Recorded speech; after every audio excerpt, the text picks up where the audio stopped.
Not. I know for some of you this may be new, but we are live streaming our Wednesday night services through the summer months. And hopefully, looks like probably after Labor Day, we will begin a new series in the sanctuary with Joe Carter leading that, but we'll send out an email blast with more information. But as we've been streaming these Wednesday nights that we've had the opportunity to be with you, we've talked about our life and kind of our journey on what the Lord has seen us through with our how we met and how we got married, and we kind of have been taking our time with part of Gabriel's journey and what we lived through in the earlier years with his car accident. And we are still kind of in that same time frame. We talked about our time in Savannah, and it's been quite emotional. Sometimes expected, and then sometimes unexpected. But we've processed through, and I hope you guys have been encouraged and been blessed by the faithfulness, really, of the Lord. Yeah, absolutely. I know we took a week or so off, at least a week, not 2 weeks off, I think, due to travel or sickness, or maybe a combination of both. But most of you have been journeying with us, and it's been a journey all over again. Yes, And an emotional journey. It has been. We talk about dealing with emotions and not, trying to put emotions either in categories or just completely turn the off switch off. Emotions are a very vital part of our existence, and many of you have laughed with us and cried with us, and it's brought up some not deep wounds, but some deep memories that have been a part of the journey. And for part of it, for me at least, not that I just want to relive those moments, but there's something about the way the Lord created us. Those memories have purposes, just like just the way He created us. And I think it's what we do with those memories, how we learn from those memories, and how we continue to process through those memories that makes us a better person or better people through our unique journeys. So it's been enlightening for sure. It's been it's almost like writing a book, except you're speaking it. Yeah. Well, we talked about to kind of catch you guys up. We were only home 8 days between our hospital stay in Savannah in the ICU, and then we were able to come home because we were discharged home by the neurologist without any kind of hope, or because in the medical field sometimes they think any hope is false hope. They don't want to give false hope, so they don't give you any hope. But we know that our hope and trust are in the Lord. And so we were discharged home. Gabriel was completely nonverbal. He was not tracking. So he would not follow your finger. He would not respond to voice commands. He wouldn't squeeze your finger. He wouldn't try to sit up. He was just laying there. He was breathing. Um, and, during that 8-day window, we had a couple of things that took place. One not so good, one so really good. But he cried out one time that was kind of crushing to our mama and daddy heart. And then he laughed out loud. And so we knew, and obviously he slept through the night. From the moment we left Savannah till we got home, he was settled at home. And so we knew he was in there. He just couldn't communicate to us what was happening. And so we got on the phone, and the Lord miraculously got us in without a doctor's referral to Children's Healthcare of Atlanta, the Johnson Ferry location. They're 1 in 5 in the nation for pediatric brain rehabilitation. So the Lord knew right where to drop us. And so we were home 8 days, and we hit the road again. Yeah. And that meant another separation, or a bigger separation, actually, because you had been with With you guys. with us the whole time Yeah. up until that point. But you were when we came home and we got the transfer. You were in the middle of your kind of theology school, or um, I the was getting my license. Yeah. I was getting working on my ordination. Correct. So you were going to school, and there were requirements for every weekend, Yeah. and so you had already missed the maximum, and of course, they had grace because of the circumstance, obviously. But there was a time when you had to shift and try to refocus. Yeah. Yeah. It was an interesting dynamic, going from the weeks we were in Savannah, um, to shifting back to 8 days and then shifting to Atlanta, knowing that we were going from being an hour and 15 minutes from home to being about 4.5 hours from home.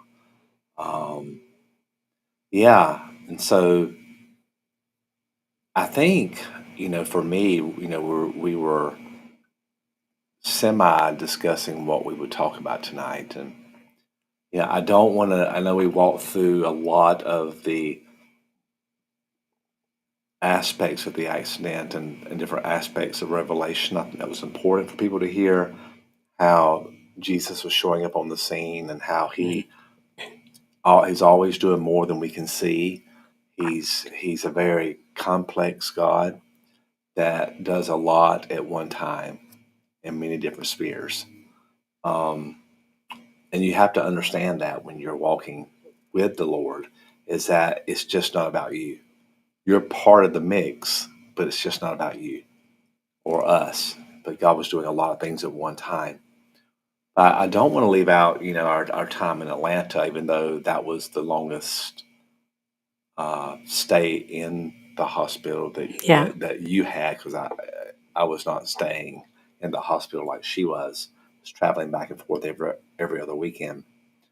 But I think and if you want to steer us in a different direction, that's fine too. But I don't want people to miss out on this particular thought that I'm about to release. And we say this a lot too, is if you think you've got it bad, just look around. There's somebody that's got it worse. No matter what we are facing, if we think what we're facing is, again, we're not into comparison. We're not comparing my bad to your bad, because my bad is my bad and your bad is your bad. My stuff is my stuff and your stuff is your stuff.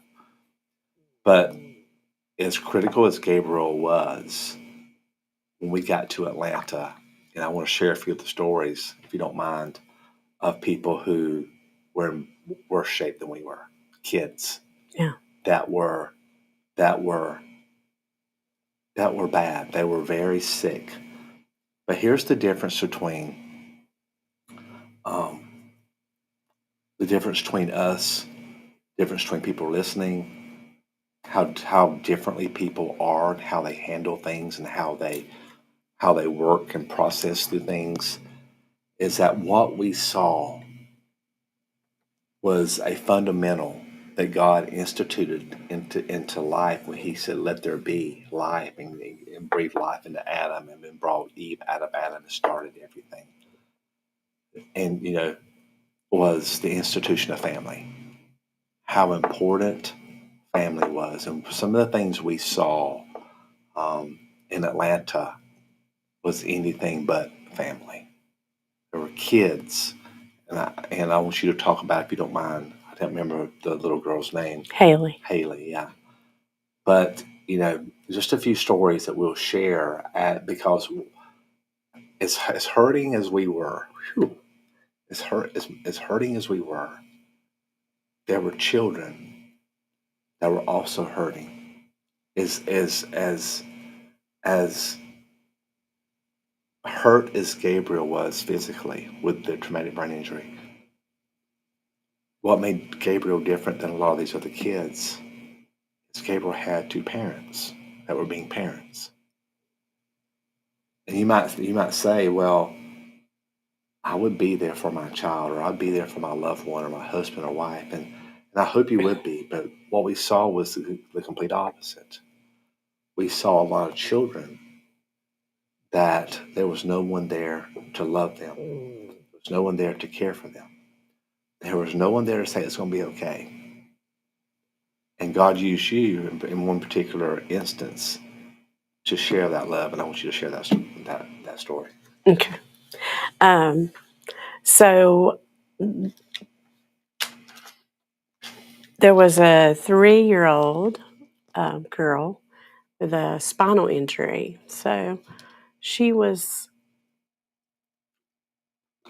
good except for her body. Her brain was good. Her ability to speak was great.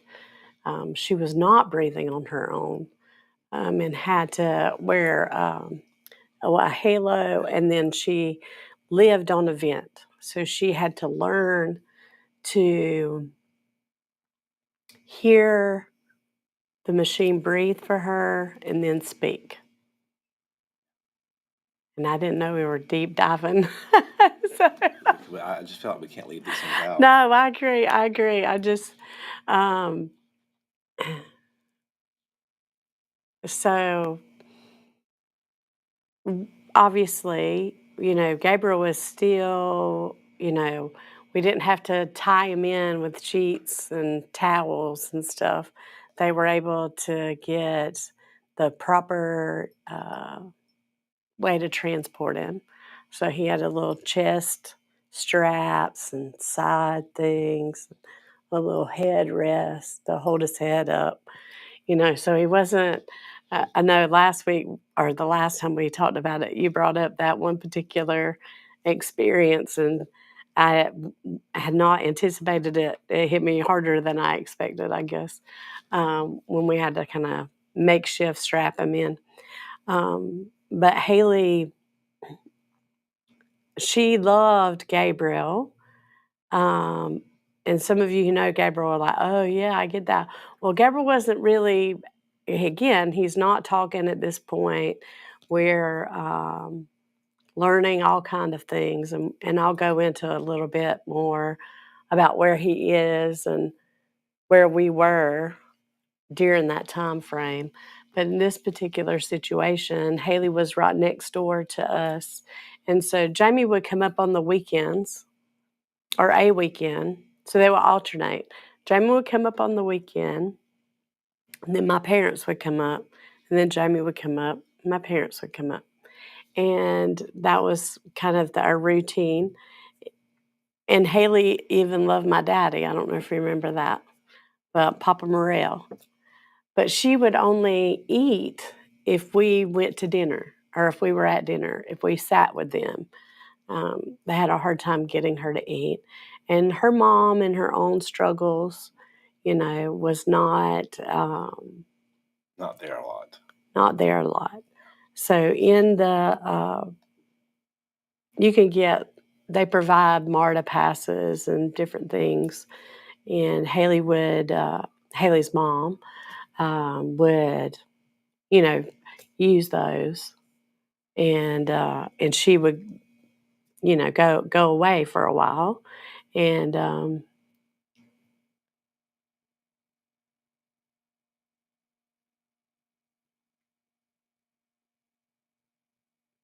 the hardest thing is when she would cry for her mom during the night.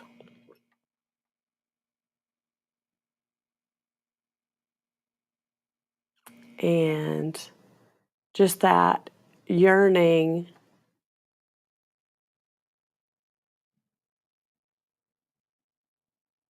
to have someone in the room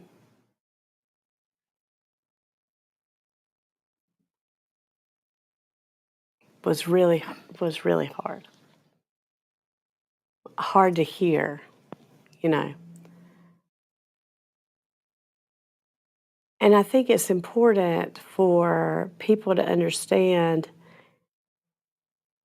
especially with kids, you know, it's not what you do, it's not how much you buy, it's that you're in the room.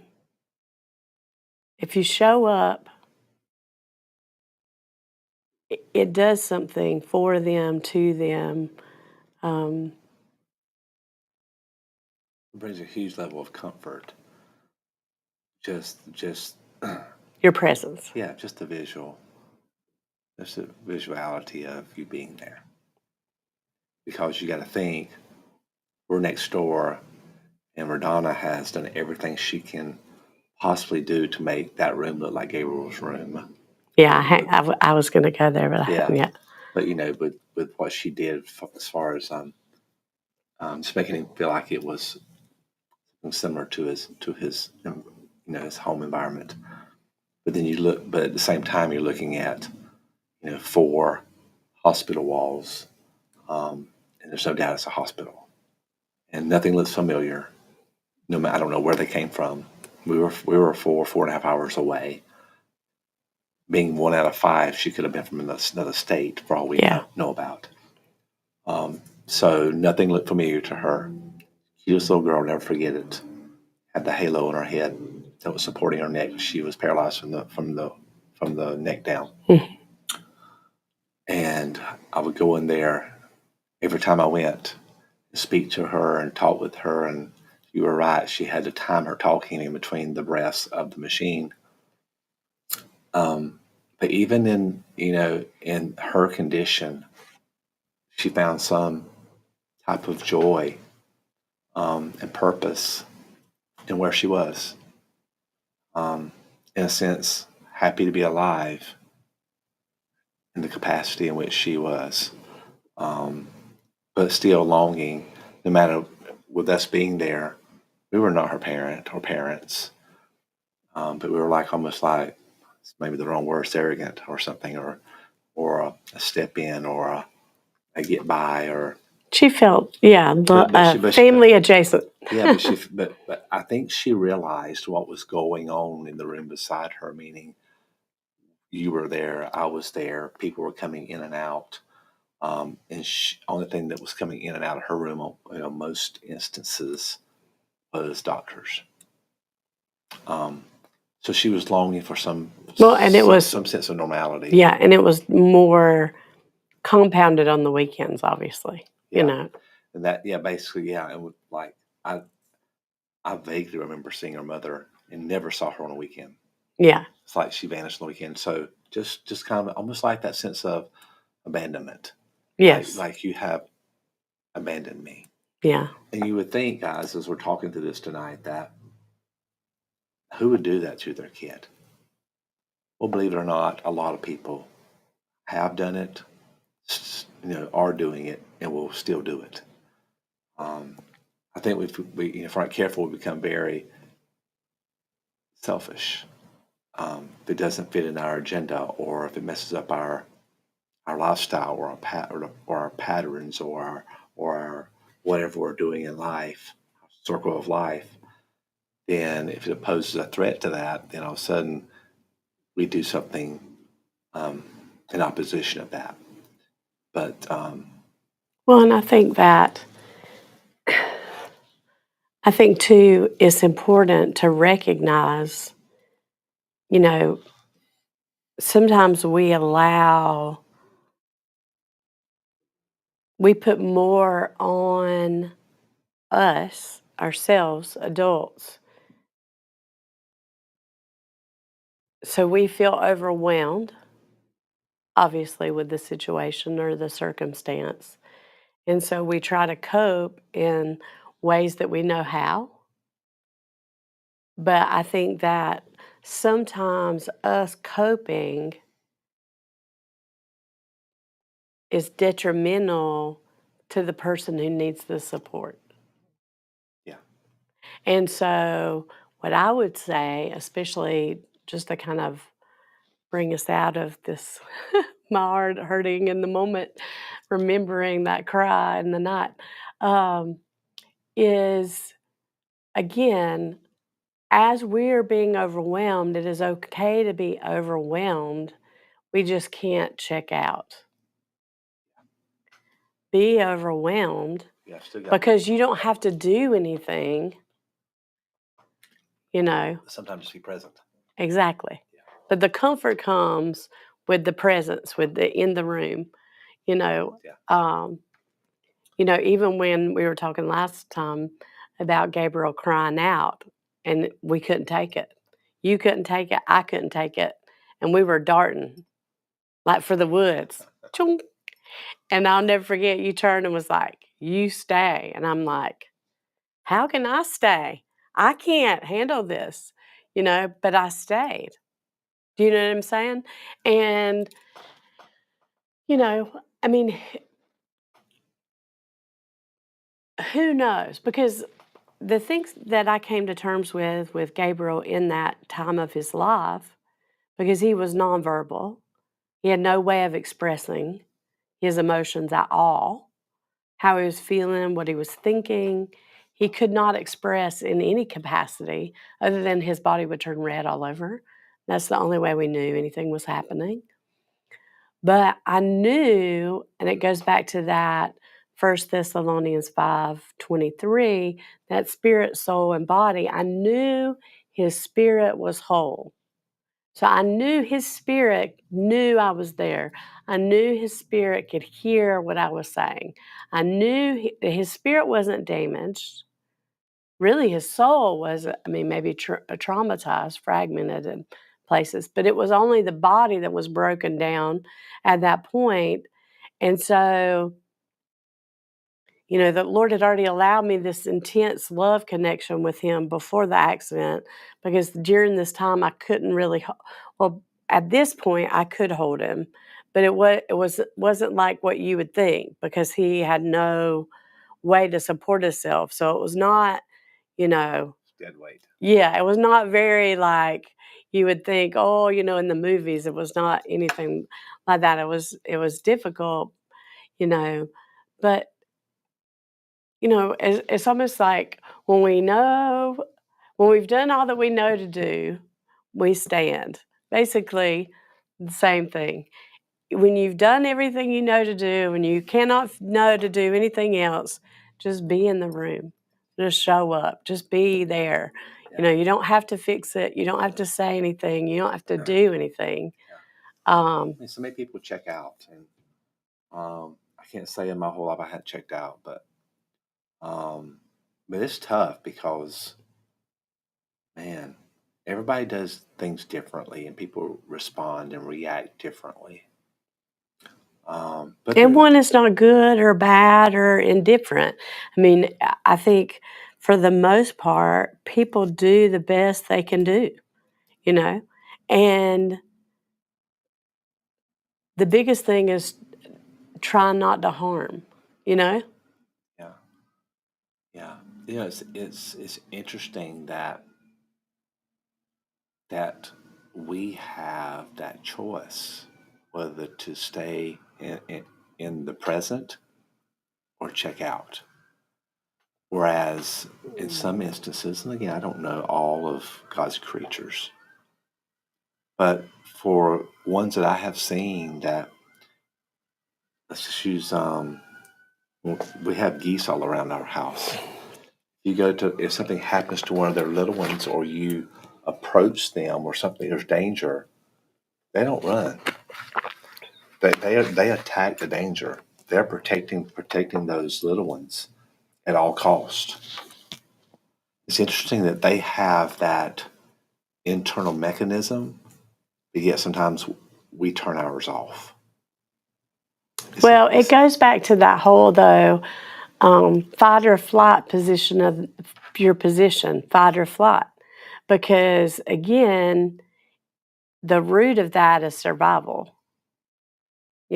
The geese know the danger, so they attack the danger for the survival of the geese. You Right. know what I mean? But other times, there's the flight, there's the survival mode, Yeah. you know. So, It's just interesting that, you know, we're really the only, we have a choice. yes, At the end of the day, we have a we have a choice. choice. Yeah. But yeah, I mean that was the most not the most heart wrenching thing, but it was one of the it was up It there. was a difficult. It was It was difficult because we were living through it. I mean, you know what I'm saying? I mean, it was not, and that's why I had such a hard time because, again, I had not, I was going to go there, but not out the gate. Um, Talking about it because, I mean, it was a regular occurrence, you know, and and and there was no consoling, you know. I mean, sometimes you would just get up and go sit with her in the middle of the night, Yeah, yeah, and you know the thing, and we could jump. We really so there's things we left out in Savannah, which whenever well, I don't feel like we should go back and walk through any of those stories, but there was other instances that God used you with other children in Savannah. You know, um, with the family who their little girl got run over. That was actually from our hometown. yeah. They were Catholic. Just this things like this, guys. People are looking for Hope. hope. Hope. I mean, people are even today. People are so desiring hope. Just and they're looking for hope and presence. Just be here, present in the moment with me, even if I fail or I'm successful. Just be here. Some powerful tools the Lord's given us that sometimes we take for granted. I want to share one more story if you don't mind. I know did these just keep flooding in? Or Yeah. I we mean, I do have a specific thought, but if we get there, that's fine. If we don't, that's fine. yeah. I mean, through those moments, I want to tell one more instance of I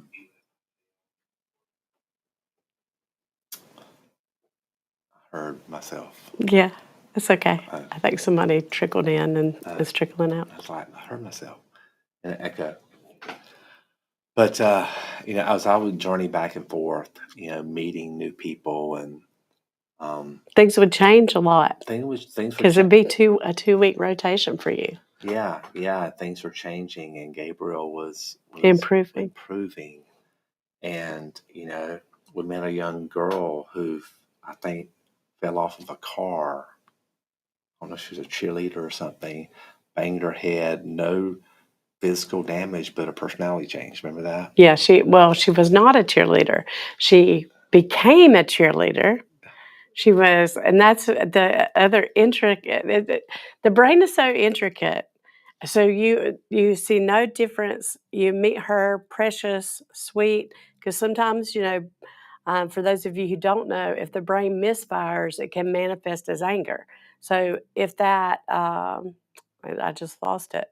If that neuro connection, Yeah. that neuro pathway gets interrupted, it can manifest as anger. So, but super sweet girl, you would just think. I mean, she was just darling, just outgoing, bubbly. She was looking at being a cheerleader now. She was Miss Social Butterfly, blah, blah, blah.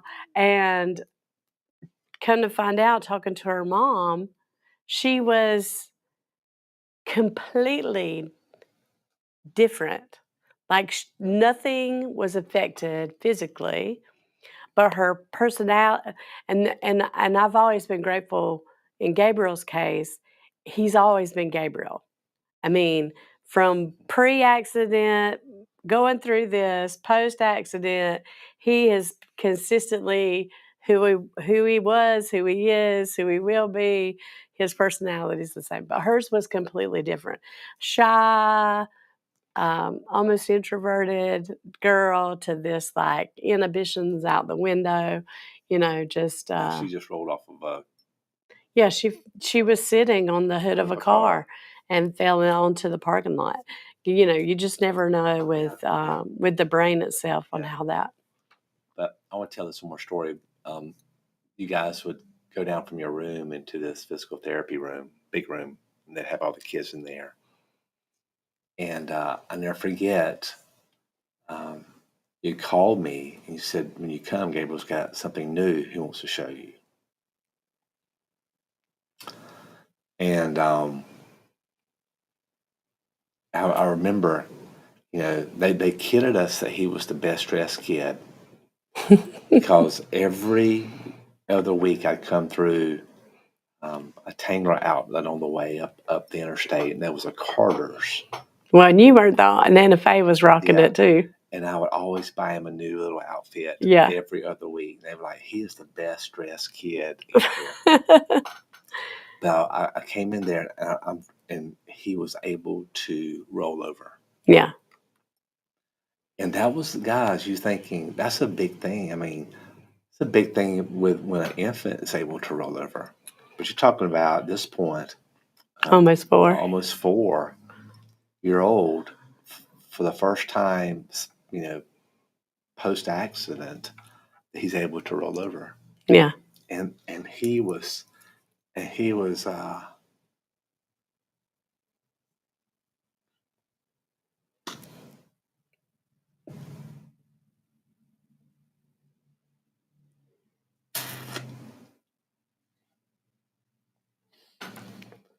so proud.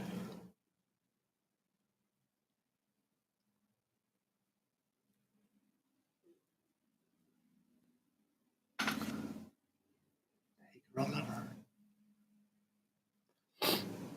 And it was part of our philosophy that we take a moment, celebrate the wins. Absolutely. That we just, man, we made such a big deal of that. He was so proud of himself. He could roll over. And man, we threw a party. I don't know what we did, but it was just, not setting up, not saying anything, still working on Everything. being able to swab his mouth to swallow. Just rolled over.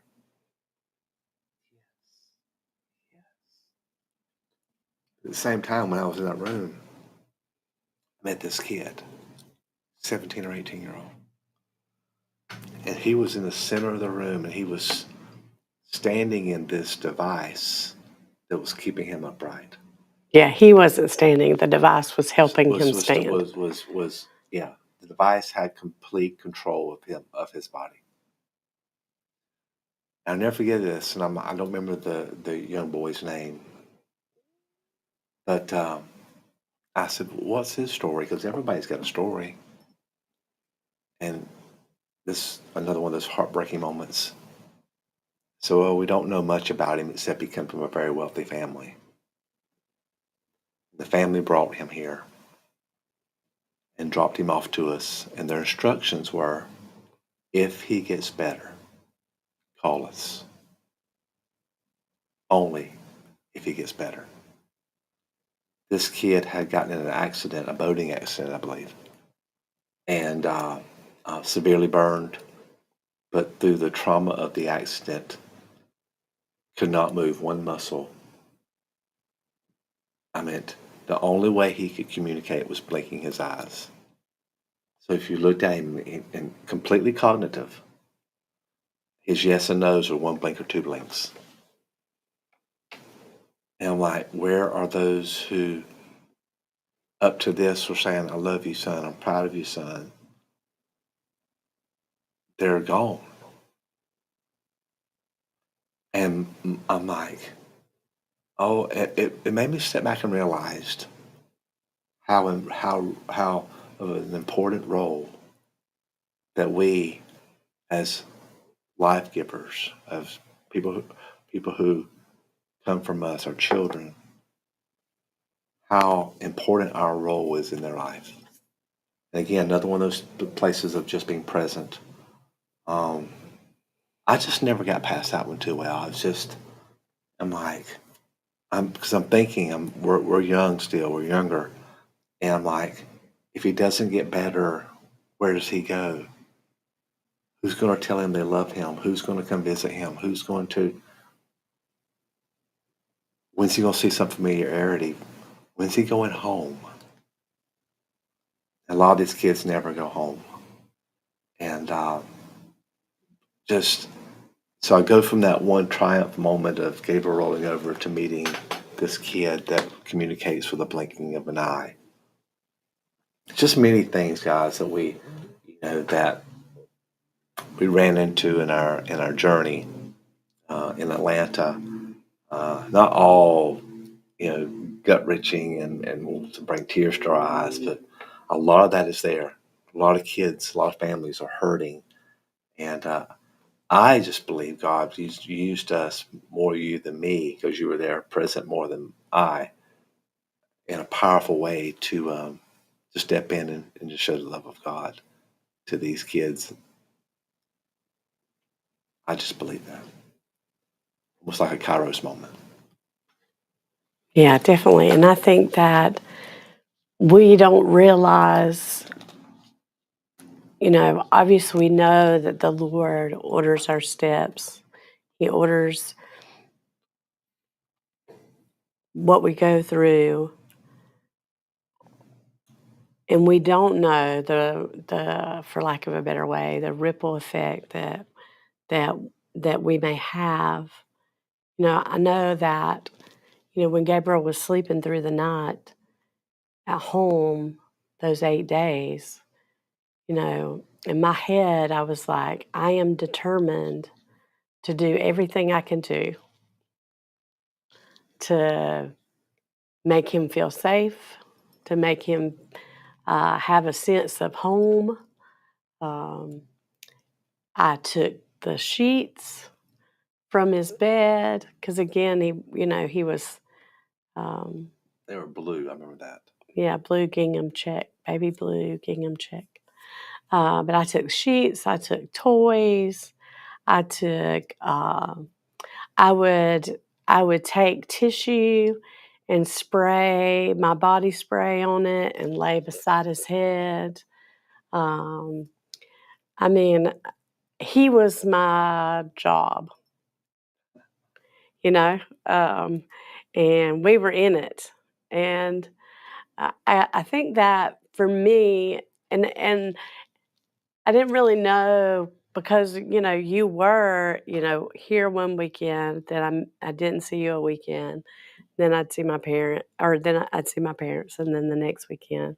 And so from that Monday through Friday, Sunday at night till, you know, Sunday night to Saturday morning, really, maybe Friday night if you guys came up on a Friday, um, it was me and him and the hospital staff. I mean, we were in Atlanta. I don't think when we were inpatient,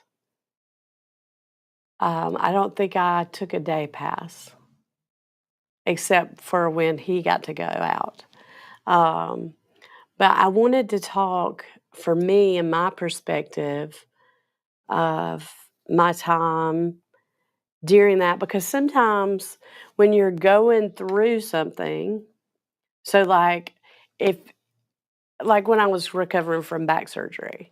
So you're in so much pain, you don't feel, you're like, when will tomorrow be, over? And you're just waiting to be on. But when you're the caregiver, it's a little bit of a different position.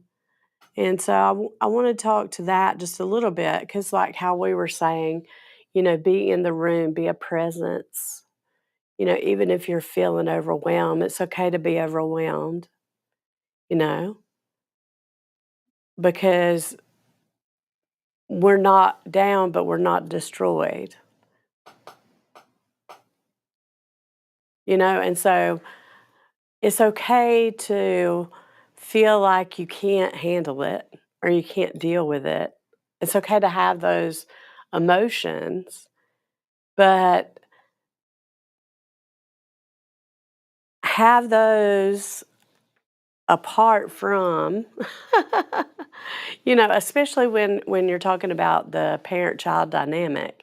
Your child needs to know that you're the constant. Your God is the constant. So if you're relying on God to be the constant, then you can be the constant for the children. And then you can shift and have your moments. And so, my point in saying all this is no matter what you're going through, or no matter how you're feeling about what you're going through, maybe you're limited in mobility, maybe you're limited in finance, maybe you're limited in whatever the case may be. Take where you are, and again, it's all about a matter of the heart, position of the heart, and find a life rhythm in that place. You know, obviously, we can't, again, position of the heart, just like with the neurologist. I do not receive what you are saying. I didn't. I didn't come at him in the natural. My spirit was all up, like completely defiant, but I was polite. I was kind. I let him say his piece. I said, I don't have any questions. Thank you very much. And I let him walk out the door, and I never saw him again because we took a different route. The Lord opened up. We went home. I could have felt defeated at that point, could have taken the attitude of the heart, we're home now, and that's that. But no, always pressing, always pursuing with everything, with prayer and petition. Make your needs known to the Lord, right? So always pressing, always looking for God to do something, show up somehow, but recognize that in that moment, you have to find a life rhythm. I mean, I was there, we were 3 months, maybe a little more, inpatient. So 3 months of my life, I was in the hospital with him. And I had to find a life rhythm with the Lord. I had to find a life rhythm with Gabriel. I had to find a life rhythm with only seeing you every other weekend And I had to find a life rhythm without without us you. Yeah. because we had gone through this intensity in Savannah, the life or death intensity. And then all of a sudden, you had to go on and do the things that were necessary. And then I had to continue this part of the path, but I had to press more, I think, even into the Lord because He had to be my helpmate. And I know that some things can come off trite or come off very cliche, you know. And I was thinking about, that scripture, my grace is sufficient, you know. You can say that sometimes to some people and they can quit back or snap back. You know what I mean? Because and I'm not saying that you should say that. I'm saying you should say it to yourself, that the Lord's grace is sufficient for you, and that's in 2 Corinthians 12 and 19, that His grace, because His power is made perfect in our weakness, not my strength, because He's my strength. I don't have to be strong because He is strong. And I love it because he goes on to say here, therefore I will boast all the more gladly about my weakness. It's not about a front or a facade or trying to make sure, I won't ever forget, it's like we want to hold it all together, because what will happen if we let go? Because life is out of control. So I want to superimpose my control over that life or over life. And sometimes I'll never forget, you did this in an altar service, I think maybe here in Brunswick. But it's like, he goes, many of you, I don't know if you remember this, you're like, many of you are at the end of your rope. You're white knuckling at the end of your rope, holding on. And sometimes the Lord's like, and you said this, let go of the rope. You don't have to hold on. You don't have to not feel overwhelmed. But it's important that you're in the room. It's important that you commune with the Lord. It's important that you press into Him. And even in verse 10, that is why, for Christ's sake, I delight in my weaknesses. Some people get annoyed with me because I'll laugh at them. And I joke and I say, I laugh at you because I laugh at me. I laugh at you. Because I laugh at myself. We can't take ourselves so seriously that we can't get over ourselves enough to be like, you know, the acronym FINE, freaked out, insecure, neurotic, and emotional. You know what I mean? We can get frayed. What's not okay is to stay frayed or to try to pack it all together so that I look like I'm not frayed and nobody knows that I'm not frayed, but I'm really frayed, you know? And but then also you can't be so frayed that you're like destroying everybody with all your little pieces everywhere. I mean, you can't be a hurricane. Sorry, we just went through that. But he goes on, in insults and in hardship, delighting in insults and weaknesses and hardships, in persecution and in difficulties. For when I am weak, then I am strong. Again, where are you right now? And this is kind of like, this is what I learned. Let me say it this way. Yeah. During this time, specifically, when I was in Atlanta, didn't have FaceTime. We have phones, but didn't have FaceTime. It wasn't until much later that we remember we got the little AOL free trial. Remember how we used to communicate those summers? Yeah. That was way later. I mean, we really didn't email. Internet was barely on the scene at that point. I know this is dating us for some of you younger folks that may be watching this or may see this later. But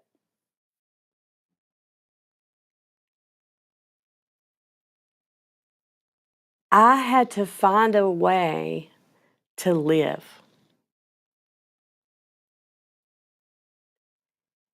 And I won't ever forget. I mean, we developed a little routine, you know.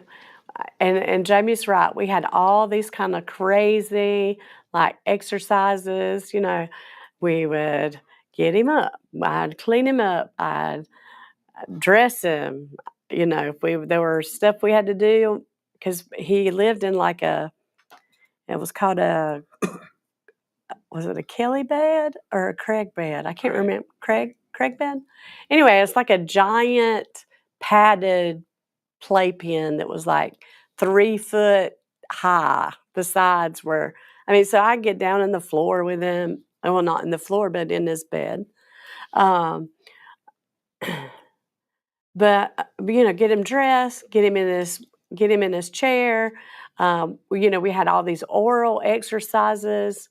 I had dipped the sponge in this little thing, and we had all these little we were waking his mouth up, right? Not only to speak, but to eat, to swallow, obviously he was protecting his airways at that point, or he would still be on the vent. But and then when he wasn't in therapy, there was this little koi pond. We would go for walks outside and I would sing to him, and we worship the Lord while we were pushing around the koi pond. You know, I would read, and this was my escape. And most people will laugh, and some of you have heard this if you've known me very long. I would get him ready for bed, get him all settled down, make sure he was asleep, and I would slip to the nurse's station, and I would get a jumbo cup of crushed ice, and what did I get? A cherry Coke out of the vending machine. And myself and that cherry Coke would go and sit and just be. That's when I just glow. That's like my Calgon moment. That's when like all the world faded and I just enjoyed that soda in that moment by myself, you know. And and it's a very odd thing. And I think people who go through different things, but if you can ever find that life rhythm, knowing where you are, knowing what's before you, again, not future tripping, not getting way ahead of yourself, not living in the past, not being overwhelmed by the trauma of it all, but find that new life rhythm and find a way not to survive, but find a way to live. And we didn't know how long we were going to be there. We didn't know how long that kind of setup would be. And Gabriel made progress, and we would even in Savannah. I mean, we have thrown parties for him taking him going to the bathroom, a bowel movement. We would take one little party. yeah. Remember Frank? He was so mad. Um, but we would take the specific things that Gabriel needed and we would target those in prayer. And then when that happened, we would celebrate and we would hold on to that victory. No matter what happened that day or that week, or no matter what fell apart or what we didn't see, I would hold on to every advancement with the faithfulness of the Lord. And I would hold firmly to the faith that I professed. And I would stay in that heart of gratitude for that one thing. And it didn't matter how long I had to wait to the next thing. I would see a next thing and a next thing. And sometimes you guys would see it more. I won't ever forget the first time he could hold the weight of his head up and he didn't have the neck thing to hold his head. And I remember us rolling down, greeting y'all, and him sitting. I never forget it, man. He was sitting. I mean, he still had the chest thing. He still had the side things, but he was holding that head up, buddy. I was coming up the elevator, coming down the hallway towards you, and you guys were booking it down, rolling in his little car. I don't think they even told me. No. And I'm like, and there he is, just cheesing. Just cheesing. Another one of those. I'm so proud of myself. Look at me, Daddy. Yeah. Look at me, Daddy. Yeah. But I wanna finish up with this, and then we can kind of be done with this season or this portion. So after being inpatient for that length of time, then we had to be outpatient. And so he went in from 9 in the morning to 3 in the afternoon.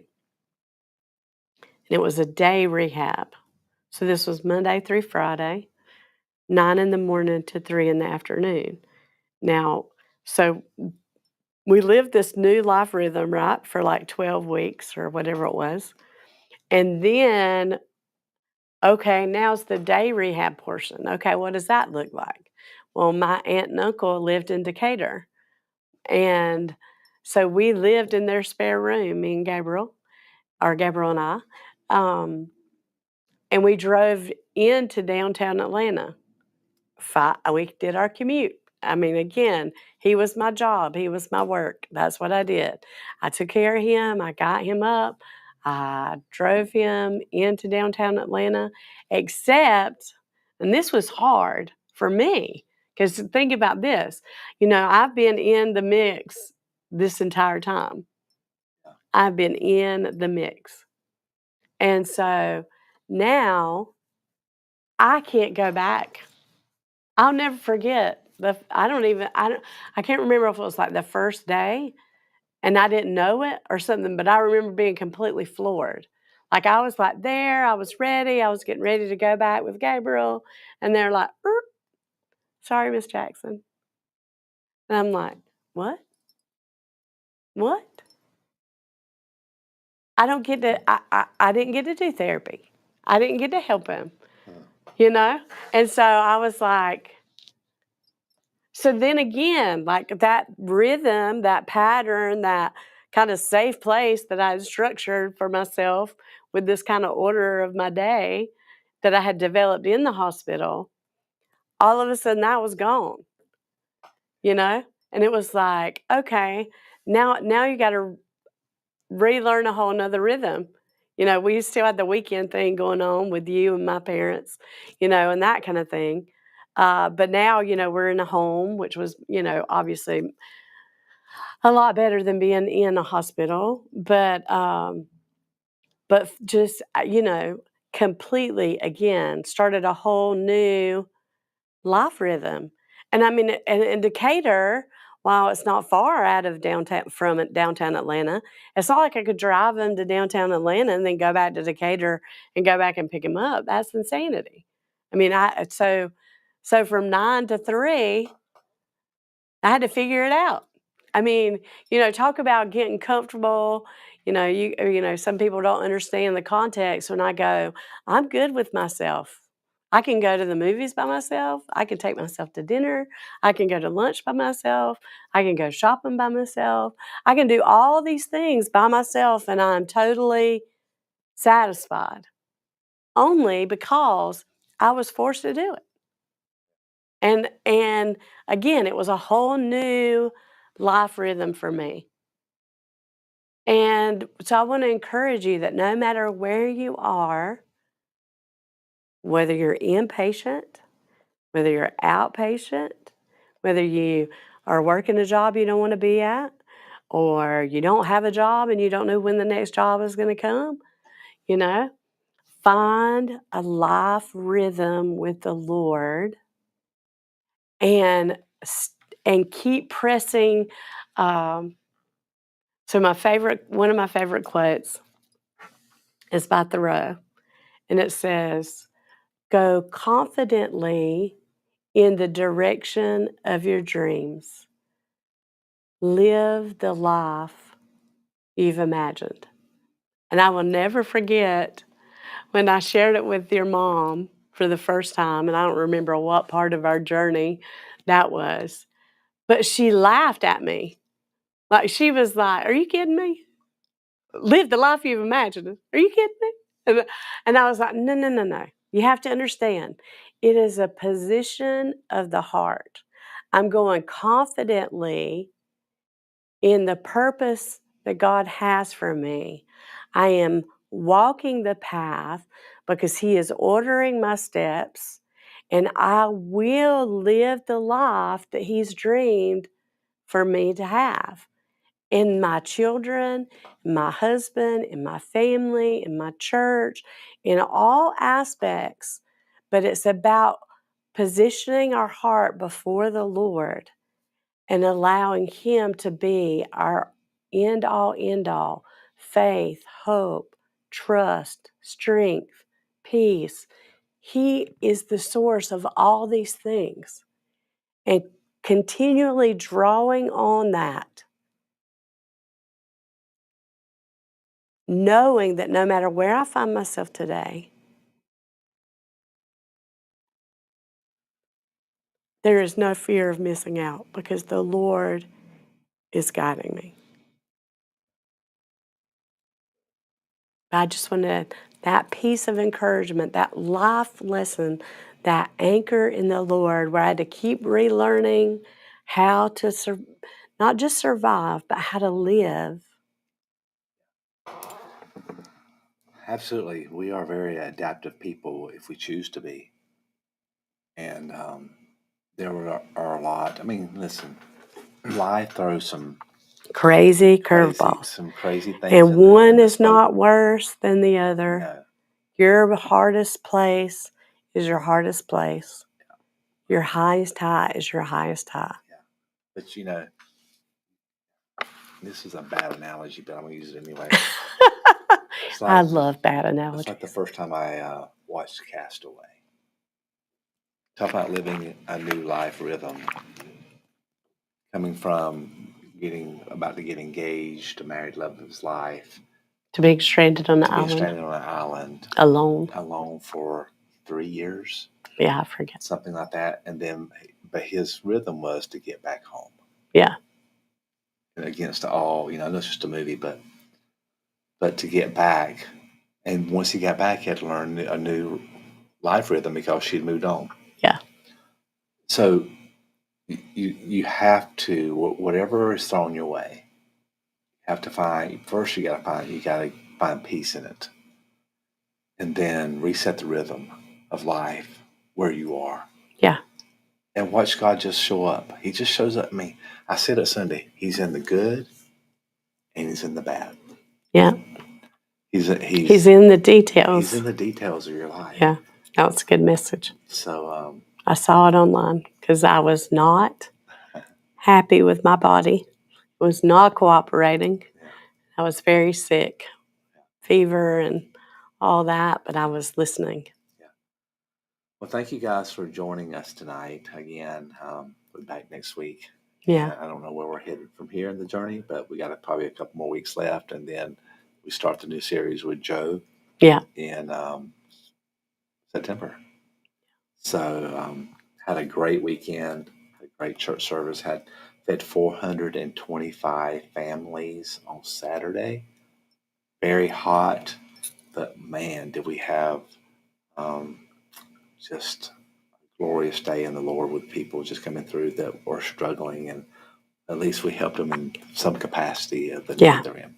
But anyway, until next week, love you guys and bless you. Continue your journey. In Jesus' name. Amen.